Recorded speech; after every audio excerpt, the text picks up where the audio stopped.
Hello viewers, today we are going to walk through one of the most exciting time travel movies I had ever seen in my life, which was released in 2014, Predestination. Time travel movies, as always, are very complicated, even if it is Christopher Nolan's recent movie Tenet, or the 2009 released The Time Traveler's Wife. All these time paradox movies contains the clash of the past, present, and the future. But none of them have been as complicated as the 2014 released Predestination, directed by Michael and Peter Spierig. It is not easy to understand the movie completely in one go. So without wasting time, let's jump into the movie. The movie showcases 5 main characters: Jane, an orphan girl; John, a writer; the barkeep, who is an agent of the Temporal Bureau for Time Travel; Mr. Robertson, who is the chief of the Temporal Bureau; and finally, the Fizzle Bomber, who executes a series of bomb blasts, killing thousands of people. The movie starts off with a temporal agent in a coat and hat attempting to defuse a bomb planted by the Fizzle Bomber. But the agent gets distracted by a gunshot. Even though he succeeds in containing the bomb, his face gets burnt. However, he gets help from another man in the scene to reach his violin case, which is the time travel machine. The agent with his burnt face returns to a future time, 1992. The agent wakes up and finds that his face has undergone a reconstructive surgery. His look and voice changes completely. The agent then returns to 1970 as a barkeep for another mission. The mission is to stop a major New York event to occur in 1975 that could kill 10,000 people. This is the final mission of this agent. At the bar, the barkeep meets a man named John, who is a writer in a magazine. John has a pen name, The Unmarried Mother. In a casual talk, John tells the barkeep about his past life. John was born as a girl in an orphanage, and later she has to undergo gender change due to some medical complications. During childhood, her name was Jane. Somebody had left her at the orphanage doors when she was a baby in 1945. Jane was entirely different from other children at the orphanage. She never cried while she was a baby. She always had fights with other girls and sometimes even with boys at school. Jane was very much interested in reading and studying about science. Jane applies for a job in Space Corp.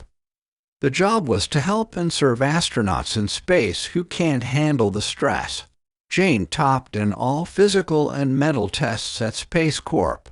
But she fails in the medical test and gets rejected. The doctors find that Jane has both male and female sex organs. But they didn't tell Jane about this problem after the medical examination. Jane feels very disappointed for not getting selected. She then joins for night class at the university. One night, she meets a young man and they fall in love at the first sight. But after some days, the young man leaves Jane without telling anything, and he never came back. During this time, Mr. Robertson, the recruiting officer at Space Corp, approaches Jane with another job offering. But Jane falls pregnant, and she is unable to accept the job. Jane gives birth to a baby girl at the hospital.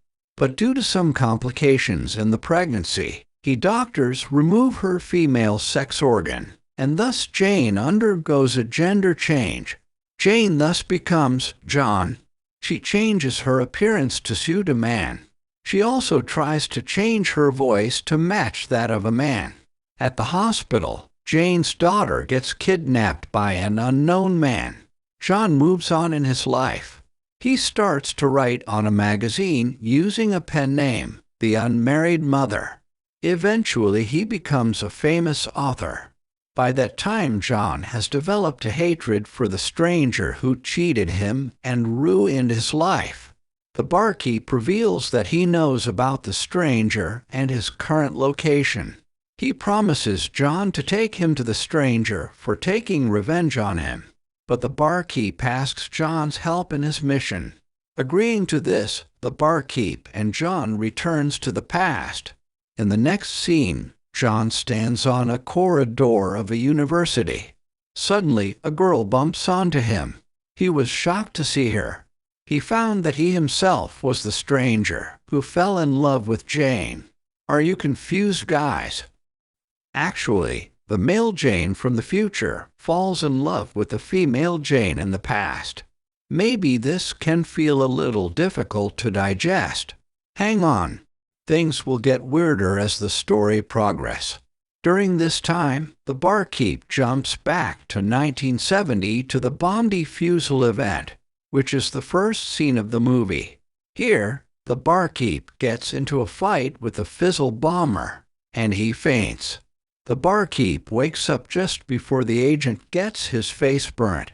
After this event, the barkeep returns to the past and meets Mr. Robertson at the hospital, where Jane gave birth to her baby. Robertson instructs the barkeep to kidnap the girl from the hospital. The barkeep takes the girl along with him. In the next scene, the barkeep takes the baby to an orphanage and left her at the doors. And this baby is actually Jane itself. So, at this point we know that Jane, John, their daughter, and the barkeep are not different, but the same person. Sounds interesting, right? So, let's continue with the story. The barkeep then returns back to John while he was talking with Jane in a park. John leaves Jane without telling anything. John gets convinced about the situation. John agrees to become a temporal agent to continue with the mission. John was assigned with his first mission. It is to defuse a bomb planted by the Fizzle bomber. So, John sets off for the mission in a coat and hat. This is the first scene of the movie. So, the agent seen in the bomb defusal scene is John. The barkeep then returns to 1975. He has to end his mission and decommission the time travel device. But the device shows error on decommissioning. Mr. Robertson, however, has left some clues for him to find the Fizzle bomber. The agent finally finds the Fizzle bomber at the laundromat.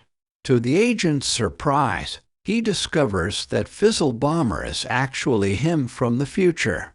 Fizzle bomber states that as a result of his actions, he saved more lives than he took, and that Robertson is the one who is setting them up. The Fizzle bomber tells that if the barkeep kills him, then the barkeep becomes him because it is a cycle that repeats itself. But if the barkeep love him again when they are Jane and John, they say they can break the cycle. Disgusted with himself, the agent kills the Fizzle bomber. The movie ends with the barkeep recollecting that Jane, John, and himself were the best versions of his life, and he misses his past so badly. Some doubts arise in everyone's mind after watching this movie. Why is Mr. Robertson doing this time travel mission? Is Robertson a future version of the barkeep? Watch the movie and make your own conclusions. Post your theory in the comments. Thanks for watching this video. Subscribe our channel for more movie recaps. See you again with another exciting movie. Goodbye.